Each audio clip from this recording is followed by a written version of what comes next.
Bon, vous avez vu, on est à l'heure. Hein. Madame la Présidente de la région Occitanie, chère Carole, Monsieur le député, cher Joël, il est derrière, Mesdames et Messieurs les élus, Monsieur le directeur de l'ensemble scolaire Sainte-Thérèse, cher David, chers présidents et membres du jury, chers partenaires et représentants de la presse, chers candidats finalistes, Mesdames et Messieurs. Il y a tout juste une semaine, le guide Michelin remettait ses étoiles à Metz. Comment dire?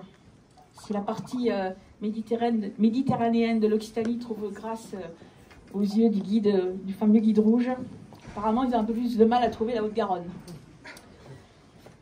On n'est pas parti bredouille, on a quand même une étoile avec Yannick Delpech. Ils ont dû trouver l'aéroport de Blagnac ou la gare Matadi, je ne sais pas. Mais en tout cas, pour pousser jusqu'au Comminges, ça semble un petit peu compliqué. C'est vrai qu'il faut prendre l'autoroute, ou alors le TER, pousser jusqu'à Martres-Lausanne, plutôt insurmontable. Aller jusqu'à Saint-Gaud et aux Pyrénées, alors là, il ne faut pas y compter. On n'a pas besoin des étoiles. Bon, cela dit, Madame la Présidente, on garde espoir avec la réouverture de la ligne de Luchon. Peut-être que, hein, sait-on jamais. Bref, c'est pas le sujet. Mais si je n'ai pas la prétention aujourd'hui de distribuer des étoiles, j'ai quand même cette fierté de mettre en lumière les produits et les savoir-faire du Comminges une fois par an depuis 2023. Ils sont en effet nombreux à mériter une consécration par rapport à leur travail. Les chefs, les artisans des métiers de bouche, les agriculteurs, les producteurs locaux. Avec le jury, on a encore pu le constater ce matin lors des dégustations. Et vous allez à votre tour avoir l'occasion un aperçu de tous ces talents. Parce que même si votre temps est compté aujourd'hui, je le sais, je vous invite à prendre quelques minutes quand même tout à l'heure, à l'issue de la cérémonie. Faites le tour. Vous avez des producteurs locaux qui sont là. Vous avez des gens passionnés et qui méritent quand même qu'on s'intéresse et qu'on découvre leurs produits. Cette mise en exergue de la gastronomie locale, c'est le cœur de mes activités professionnelles et l'ADN de Bon Matin fin d'après-midi. Depuis 2022, je me consacre à valoriser ce travail des chefs et des professionnels de l'agritourisme au quotidien. Et comme vous le savez, oui, c'est mon bébé, c'est mon dada d'organiser des événements culinaires à l'image du concours Cuisine-moi le Comminges.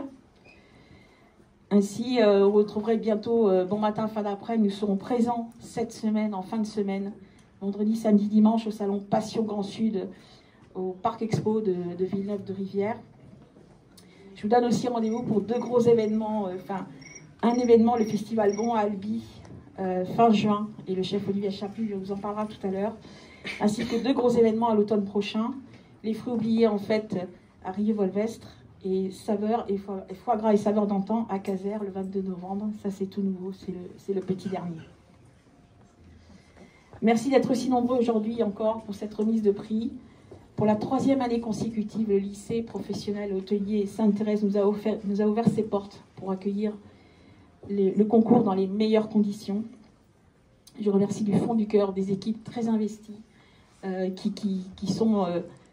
je pense qu'on voilà, on est les uns avec les autres depuis le début de cette aventure. Et autant je félicite les élèves mais aussi les encadrants. Je ne sais pas où ils sont.